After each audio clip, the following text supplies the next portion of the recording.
I know you're wondering, like, something's got to be happening here.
Yeah, just because I want to get a four shot.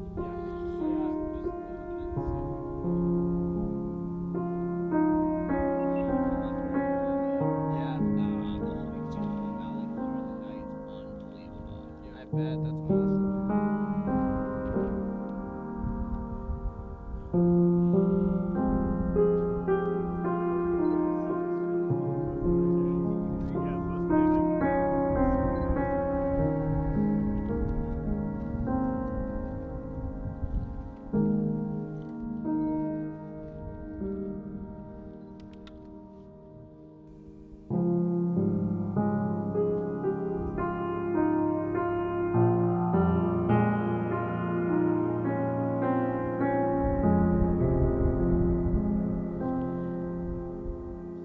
With the caps, then I wrapped them over on my face, and that like does so much other commercial work that like it can't be like you can't be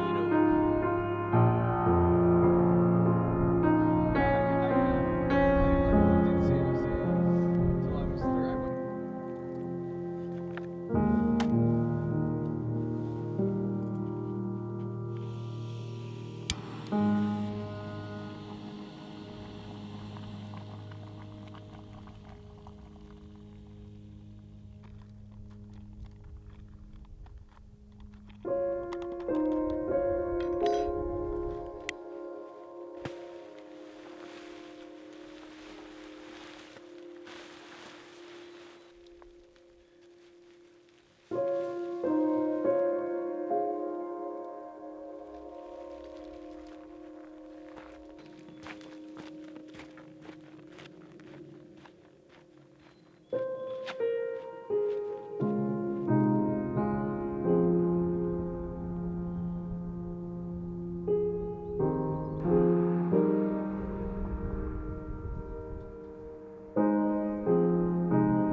All right. Hello, everyone. Welcome to my home office. Somebody in a previous video suggested I go over the trip in a little bit more detail at the end, so I'm trying that out today. We'll start off with just getting into Yosemite National Park this year is a little bit more complicated than usual. They're running a permit system, so you'll need either a reservation for your car or some sort of wilderness permit to get into the park. I got 2 wilderness permits for my 2 different backpacking trips, and that gave me 6 days total in the park. The first day and a half I spent just in the valley, hiking around the social trails in there, and just kind of get acclimated to the park. It had been a year since I had been in there, so it's always nice to walk around and check everything out before my backpacking trip. In terms of camping, all the camping sites in Yosemite Valley were full, so I did have to drive outside of the park on my first night, but luckily I didn't have to drive too far. There's national forest land just to the east and west of the park where you can camp pretty much anywhere, as long as there's no camping signs. So the first night I camped in just a forest road, and then day 2 and day 3 would be my first backpacking trip. I went to an area called Eagle Peak Meadows. That's the one where you see the Upper Yosemite Falls and Half Dome. Absolutely amazing up there. I was obviously the only one there, and the trail itself is pretty steep. I think it's 12 miles round trip with just about 4,000 feet of elevation gain. Much of that coming from switchbacks. a lot of switchbacks. Overall, like a really good trail. It's pretty popular for our day hikers, just because you get to see the top of Upper Yosemite Falls, which happens to be the tallest waterfall in the park. And that's really cool, just to be at the top there. There's some pools at the top you can check out. But yeah, and then so day 3 and day 4, I just kind of wandered around the valley again. I think I went up to the east side of the park in Tuolumne, and that's where I camped for that night. There's another campground just outside. There's actually several campgrounds just outside the park where you can get camping pretty easy, pretty cheap. For days 4 and 5, I went on another backpacking trip to a place called Cloud's Rest. This is a trail I've been wanting to do for a number of years now, and I'm really excited that I got permits. It's pretty hard to get permits for, just because of how popular it is. A lot of people day hike it, which, if you want to day hike it, that'd be great, but I really wanted to spend the night up there, and so that's what I did. In terms of views, in terms of difficulty, the trail is probably like moderate. It's only 13 miles long round trip. There is some steep switchbacks on the first couple miles, but after that it kind of mellows out.